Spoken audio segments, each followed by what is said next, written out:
নমস্কার, দেখছেন কলকাতা টিভি। আপনাদের সঙ্গে আমি মধুবন্তী। শুরু করছি 4টের 4 দিক। শুরুতেই যে খবরে নজর রাখবো, নিচুতলার পুলিশের একাংশের ওপর ক্ষুব্ধ মুখ্যমন্ত্রী। নিচুতলার পুলিশের একাংশের ওপর ক্ষুব্ধ মুখ্যমন্ত্রী, তড়িঘড়ি সাসপেন্ড। আসানসোল বারাবণীর প্রাক্তন ওসি মনোরঞ্জন মণ্ডল সাসপেনশনের কারণ হিসেবে অপেশাদার আচরণের উল্লেখ। পুলিশের যাবতীয় জিনিস জমা দেওয়ার নির্দেশ। প্রতিনিধি পবিত্র বন্দ্যোপাধ্যায় বিস্তারিত জানাবেন। জানবো পবিত্রর কাছ থেকে। পবিত্র, কি খবর রয়েছে? দেখো মধুবন্তী, তুমি জানো যে আসানসোলে যে বারাবণী থানা এবং মুখ্যমন্ত্রী গতকাল যে মিটিং করেন এবং ডিআইজি আইজিদের যে নোটিশ দেন যে এই কোনো অবৈধ কাণ্ডে যেন কোনো নিচুতলার পুলিশ যুক্ত না থাকে এবং স্বচ্ছভাবে যেন তারা কাজ করে।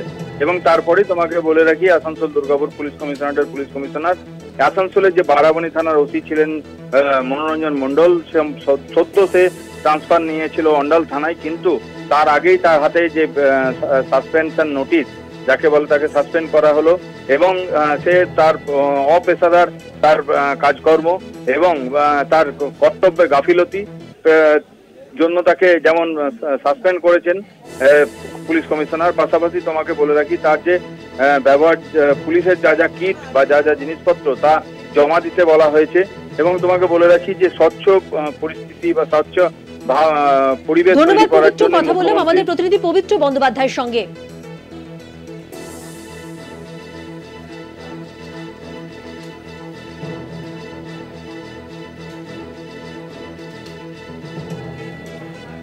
নিচুতলার পুলিশের একাংশের ওপর ক্ষুব্ধ মুখ্যমন্ত্রী, আচরণগত ত্রুটি, তড়িঘড়ি সাসপেন্ড আসানসোল বারাবণীর প্রাক্তন ওসি মনোরঞ্জন মণ্ডল। সাসপেনশনের কারণ হিসেবে অপেশাদার আচরণ।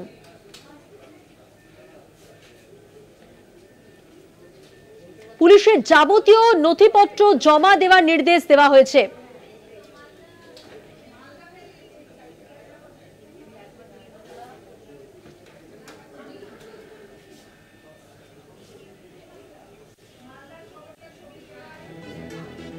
তড়িঘড়ি সাসপেন্ড করা হয়েছে। সাসপেনশনের কারণ হিসেবে অপেশাদার আচরণকে উল্লেখ করা হয়েছে।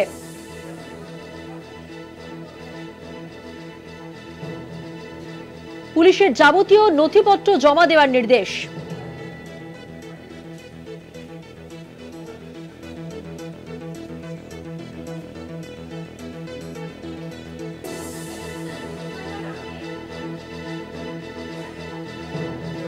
বারাবণীর প্রাক্তন ওসি মনোরঞ্জন মণ্ডল, তাকে সাসপেন্ড করা হলো। সাসপেনশনের কারণ হিসেবে তার অপেশাদার আচরণকে উল্লেখ করা হয়েছে।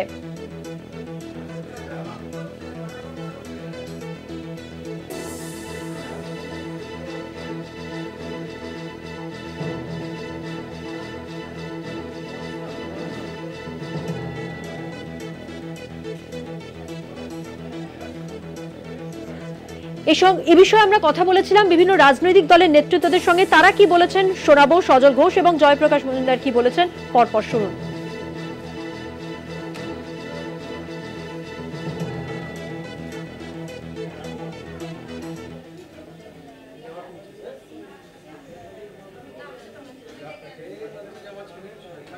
নিচুতলা মানে কনস্টেবল আর উপরতলা মানে পুলিশ মন্ত্রী, মাঝখানে ডিজি, তিনি জামিনে আছেন। এতে আর বার্তার কি আছে? পুলিশের যে সর্বস্তরে চৌর্যবৃত্তি এটা সেটা উনি আরেকবার প্রকাশ্যে বলেছেন। আর পুলিশে সবসময় দেখেছি নিচুতলার অফিসারদের প্রতি ব্যবস্থা নেওয়া হয়, নিচুতলার কর্মীদের প্রতি। আজকে একজন ওসিকে ট্রান্সফার করা হলো। ওসির 14 পুরুষের ক্ষমতা আছে, ওসির বাবার ক্ষমতা আছে। যদি তার উপরে সিপি হোক, তার উপরে এসপি হোক, তাদের যদি মদত না থাকে, সে কোনো বেআইনি কাজ করতে পারে? তারা রাস্তার মোড়ে সাপ মরলেও তাই নিয়ে যারা হুলস্থুল বাঁধাবার চেষ্টা করে, কিন্তু ঘটনাটা হচ্ছে পশ্চিমবঙ্গ তথা কলকাতা পুলিশ তারা উল্লেখযোগ্যভাবে সারা ভারতবর্ষের তুলনায় ভালো কাজ করছে।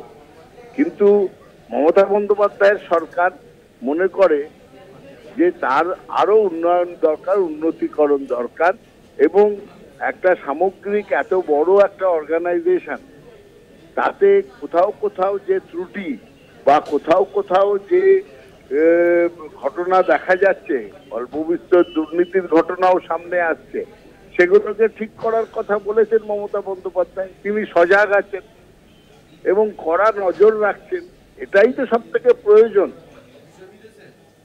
এখন সময় একটা বিরতির পর থাকছে আরো খবর, সঙ্গে থাকবেন।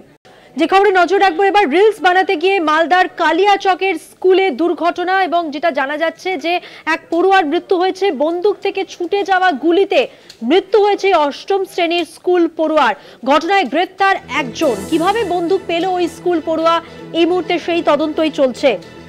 মর্মান্তিক ঘটনা, রিলস এবং সেই রিলস বানাতে গিয়ে পড়ুয়ার মৃত্যু হয়েছে। বন্দুক থেকে গুলি বেরিয়ে পড়ুয়ার মৃত্যু হয়েছে এমনটাই জানা যাচ্ছে। কথা বলবো, আমাদের সঙ্গে রয়েছেন আমাদের প্রতিনিধি টেলিফোন লাইনে গৌতম চক্রবর্তী। গৌতম, মর্মান্তিক ঘটনা, ঠিক কি ঘটেছে? প্রত্যক্ষদর্শী যারা বা যে ছিল সে কি বলছে? যাকে গ্রেফতার করা হয়েছে তার সম্পর্কেই বা কি জানা যাচ্ছে? মধুমন্তী, দেখো, এই যে কালিয়াচকের ঘটনাটা ঘটেছে, এটা যে বাড়িতে যে সময় ঘটে এবং এই যে মৃত ছাত্র সামিউল, সে অষ্টম শ্রেণীর ছাত্র, বাড়িতে কেউ ছিল না সামিউলের, তার বাড়ির ছাদের উপরেই এই রিল বানানোর জন্য বা টিকটক এরকম কিছু একটা মোবাইলে করছিল, পুলিশ এমনটাই জানতে পেরেছে।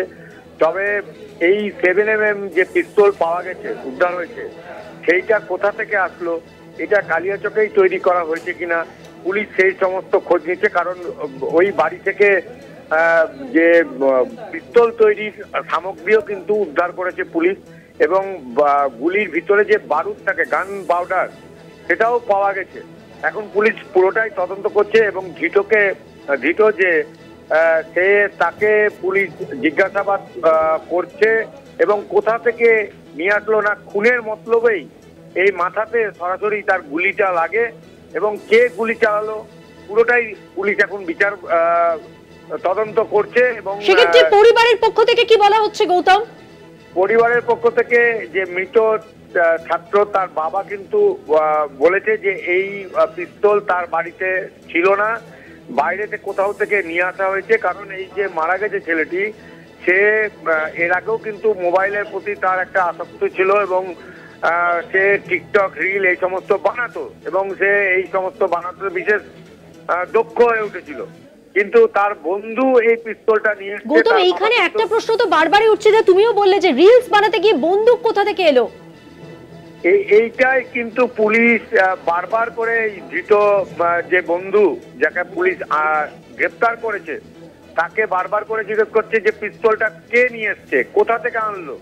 কেননা তুমি জানো মধুমন্তী, যে কালিয়াচকে কিন্তু এর আগেও বেশ কয়েকবার অস্ত্র কারখানার উদ্ধার করেছে পুলিশ, এবং এখানে মুঙ্গের থেকেও পিস্তল নিয়ে এসে অস্ত্র কারবারি তারাও ধরা পড়েছে, এবং পাশেই বাংলাদেশ। এবং এখানে যে পিস্তলটা বলে রাখি, যে 7mm বা 9mm পিস্তলের দাম যদি 20,000 টাকা হয়, 7mm এর দাম মোটামুটি 20 থেকে 25,000 টাকা বিক্রি হয় এই কালিয়াচক বা খুজাপুর এই অঞ্চলে বা মালদার বিভিন্ন জায়গায়। সেইটা বাংলাদেশে গিয়ে 60-70 হাজার টাকাতে বিক্রি হয়। ফলে এখানে যেহেতু বর্ডার বেশ কয়েকটি জায়গা উন্মুক্ত এবং অস্ত্র চোরাচালানকারীরা যুক্ত, এর আগে কিন্তু পুলিশ বেশ কয়েকজনকে ধরেওছে। ফলে এই মালদাতে এই অস্ত্র আনা, এবং বিহার থেকে এই অস্ত্র আসছে, বিহারের মুঙ্গের থেকে, এবং মুঙ্গেরে এই অস্ত্র অনেক সস্তায় পাওয়া যায়। এবং মালদাতেও পুলিশ তদন্ত করে এর আগে দেখেছে যে এই অস্ত্র নিয়ে এসে অ্যাসেম্বল করে সেই অস্ত্র বাইরে পাঠানো হয়। অর্থাৎ বাংলাদেশে পাচারের একটা প্রবণতা বেশি, যেহেতু দাম বেশি পাওয়া যায়। পুলিশ সবটাই খতিয়ে দেখছে যে এই স্কুল ছাত্র, এরা স্কুলে না গিয়ে অস্ত্র পাচ্ছে, তাহলে এই অস্ত্র কালিয়াচকের বাজারে কে বা কারা বিক্রি করছে, কোথা থেকে আনছে, এবং পুরোটাই অস্ত্রটা যে পাওয়া গেছে, আগ্নেয় অস্ত্র 7mm, পুলিশের যা বক্তব্য, সেটা আরো বিশদে পরীক্ষা নিরীক্ষা করা দরকার। কারণ কারা বানাচ্ছে এইটা পুলিশ জানার চেষ্টা করছে। মধুমন্তী, ধন্যবাদ গৌতম। কথা বললাম আমাদের প্রতিনিধি গৌতম চক্রবর্তীর সঙ্গে।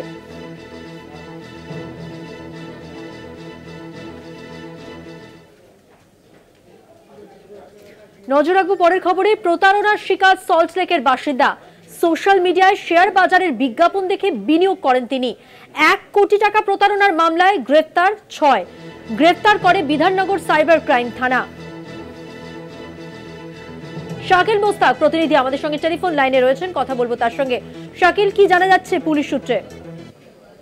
একদমই মধুমন্তী, পুলিশ সূত্রে যেটি খবর, চলতি বছরের যে জুন মাসে সল্টলেকের বাসিন্দা এক অবসরপ্রাপ্ত ব্যক্তি বিধাননগর সাইবার ক্রাইম থানায় এসে অভিযোগ করেন যে তিনি সোশ্যাল মিডিয়ায় শেয়ার মার্কেটের ইনভেস্টর আর একটি বিজ্ঞাপন দেখে যোগাযোগ করেন এবং সেখান থেকে তাকে জানানো হয় একটি ব্যাংক অ্যাকাউন্টে টাকা জমা করতে হবে। সেই অনুযায়ী তিনি সেই ব্যাংক অ্যাকাউন্টে 1 কোটি টাকা জমা করেন।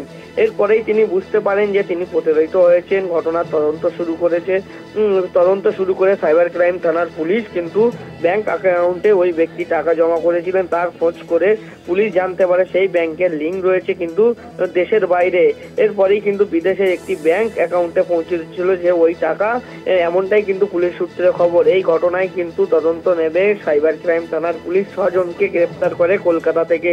পুলিশ সূত্রে আরো খবর যেটি যে এই চক্র দেশের বিভিন্ন প্রান্তে কিন্তু ছড়িয়ে রয়েছে, যার মধ্যে কলকাতা থেকে এই চক্রের বিভিন্ন অবসরপ্রাপ্ত এবং বিদ্যুতের মানুষদের কিন্তু এই টার্গেট করে তাদেরকে প্রতারণার শিকার করা হতো।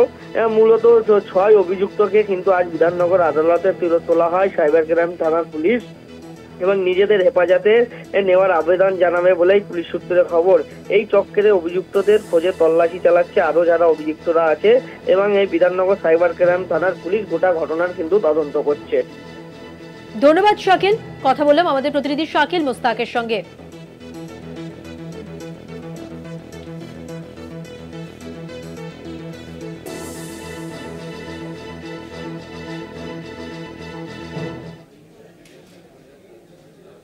নজর রাখবো পরের খবরে। দুর্গাপুরে গ্রেফতার 2 তৃণমূল নেতা। দুজনের মধ্যে একজন প্রাক্তন কাউন্সিলর। চুরি সহ বেআইনি কাজের অভিযোগে গ্রেফতার করা হয়েছে। অরবিন্দ নন্দী ও রিন্টু পাঁজাকে গ্রেফতার করে কোকোভেন থানার পুলিশ।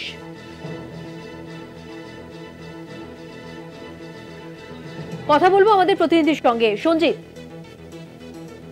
মুখ্যমন্ত্রী মূলত এই যে আদালতে তোলা হলো এদেরকে আজকে তৃণমূল মহকুমা আদালতে কিছুক্ষণ আগে বিচারক এদেরকে 3 দিনের পুলিশি হেফাজতের নির্দেশ দিয়েছে এবং তাদেরকে কোকোভেন থানার পুলিশ কাস্টডিতেই রাখা হবে।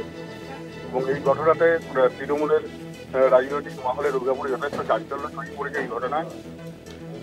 মূলত ভারতীয় ন্যায় সংহিতায় চুরির মাল হেফাজতে রাখা এবং অপরাধমূলক ষড়যন্ত্র, এই 3টে অভিযোগ আনা হয়েছে তাদের বিরুদ্ধে এবং তাদেরকে আবার 3 দিন করে আবারও দুর্গাপুর মহকুমা আদালতে পেশ করা হবে। তারপরে আবার বিচারককে নির্দেশ দেন, সেটাই এখন দেখা। ধন্যবাদ সঞ্জীব। কথা বললাম আমাদের প্রতিনিধি সঞ্জীব সুইয়ের সঙ্গে।